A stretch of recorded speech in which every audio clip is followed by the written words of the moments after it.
In March of 1996, I was taken to a psychiatric hospital and restrained to a bed, a little bit like this guy. My family was devastated when the psychiatrist said that I could have bipolar disorder or even schizophrenia. But I wasn't worried. What seemed insanity to everyone around me, to me seemed more like a spiritual awakening, the most sacred and special experience of my entire life. But what I didn't know until I studied the work of visionary psychiatrists like Dr. Carl Jung, Dr. Lauren Mosher, Dr. John Weir Perry, and especially Dr. Stan Grof, was that many people diagnosed bipolar also have very powerful spiritual experiences very similar to my own, and that these experiences all start with a collapse of the ego. And while not always, usually this ego collapse is caused by a period of radical change in a person's life. Now, what exactly is an ego? Well, that's not such an easy thing to explain because in our society we say like, oh, this guy's got a big ego, and we talk about it like that. But that's not really it. The ego is our false self. It's who we think we are, but we're not. And the best analogy I can come up with is to imagine that you're a baby chick and that you're inside the egg. But you also think that you're the eggshell. The eggshell is you, and in that sense, that's what our ego is. Our ego is the shell around us that we use to protect ourselves, but at the same time it limits us. It limits our full potential. So eventually we need to break out of that ego, or shell, in order to grow. So just to give you an example of what an ego is like an egg. And here we have Bill Shatner's false self, his egg, his ego. And a big part of Bill Shatner's ego is that he's 19 years old and he considers himself his dad's son. Bill and his father have a great relationship, he respects him a lot, and that's a big part of who he thinks he is. I am my dad's son. He's also Sue's boyfriend. Sue is his longtime girlfriend, they've been dating for a couple of years, and he's proud of that relationship as well. Another relationship that's very close to him is his relationship with his city, New York. He considers himself a true New Yorker, he's a Yankees fan, and he really wouldn't live anywhere else if you asked him at this point in his life. And being a true New Yorker, for him, life is all about success. If you're not a winner, then you're a loser, and get out of the way. And so Bill is very competitive, and as part of that competitive nature, he considers himself to be a very good student. He studies very hard, takes his studies very seriously, and as part of being a good student, he's working hard to get into a good university. He's also a Christian. His family is Christian, and he was raised reading the Bible. He goes to church on Sundays, and the values and the beliefs of Christianity are very close to him.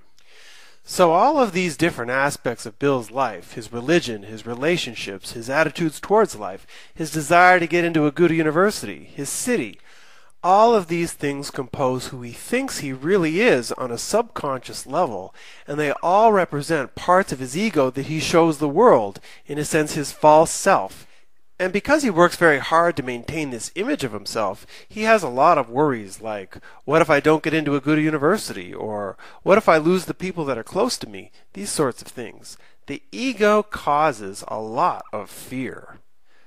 But then something happens. His father dies, and that is a very traumatic experience for him. He really doesn't know what to do with himself, and he suffers greatly with this death. He suffers so much that when it comes time to study for his exams, he really doesn't study very much, and he fails his exams. But to his surprise, he finds that in failing, he really doesn't care that much that he failed, and he really didn't care about university the way he used to. Maybe university was something that his father wanted for him more than he did. But along with that, what happens to him as the great student? He starts to wonder, well, am I a failure? What's wrong with me?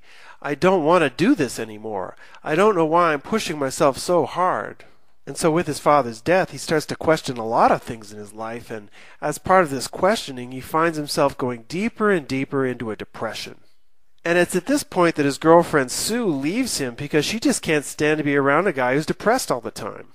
And with that breakup, he really starts to question his values now. And he starts to think to himself, you know what? Ever since my dad died, I want a simpler life. Life is not about success and hard charging for me. Life is about simplicity. That's what I want my life to be about. And with that shift in values, he starts to look in different directions. And one of the directions he looks is Arizona. He decides to enroll at the University of Arizona, where he chooses to start a whole new life. But once out there, what happens to his Christianity? Well, it kind of goes up in the air because he meets all of these New Age people with completely different beliefs than what he was raised with, and they've just got this other way of looking at the world. It's very mystical. They do a lot of tarot card reading and massage, and he really doesn't believe in all that stuff, but he doesn't really know what to believe of his Christianity anymore either. And so with that, he starts to feel a little bit strange, a little lost. So many changes have happened to him so fast, and so much of his old identity, of who he thought he was, has just disappeared overnight. It all leaves him feeling like his feet are not quite touching the ground. Then, in the middle of all this change, Bill might find himself at a party, and he's had a few drinks, maybe a little marijuana, and then boom, a total ego collapse. Everything he thought about himself seems to have disappeared. He doesn't know who he is anymore. All he knows is he's got this huge surge of energy pulsating through his body, and this energy is literally taking him on a journey. He's going to a place that he's never visited. He's taking a journey into his very own soul. You literally feel your soul awakening and all of your senses coming up so strongly in this manic process that you don't really know what to do with yourself, and you're really confused. You start to ask yourself questions. What is reality? What's real? Am I going crazy? Am I dead? Am I dreaming? I don't know. Who am I becomes a very important question once you're capable of even asking yourself the question, because let me tell you, it's a mad and mystic journey, but when possible, it should not be suppressed. Now, it's important to point out that for some people, these experiences may be very scary, and they may in fact be better off taking medications to stop the experience. However, for many others, what we know today as an acute psychosis has the potential of being a tremendously healing spiritual experience, something which can truly transform a person's life for the better.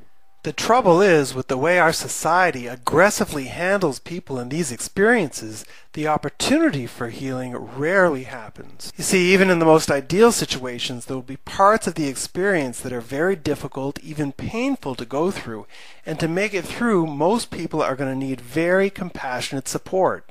But unfortunately, this type of support is rarely given because as a society we have very little understanding of these experiences, and as a result we're very fearful of them. And that's why it's the mission of my YouTube channel, Bipolar or Waking Up, to let people know that once you deeply understand the nature of these otherworldly experiences, you'll see that in truth they are far from the meaningless madness which our society says they are. In fact, if your manic episode was anything like Bill's or my own, it might just turn out to be the most important experience of your life. Now, what can trigger an ego collapse? Well, it could be almost anything, but for most people, like Bill, it's the combination of a series of powerful life events and changes that cause the first experience of the collapse of the ego.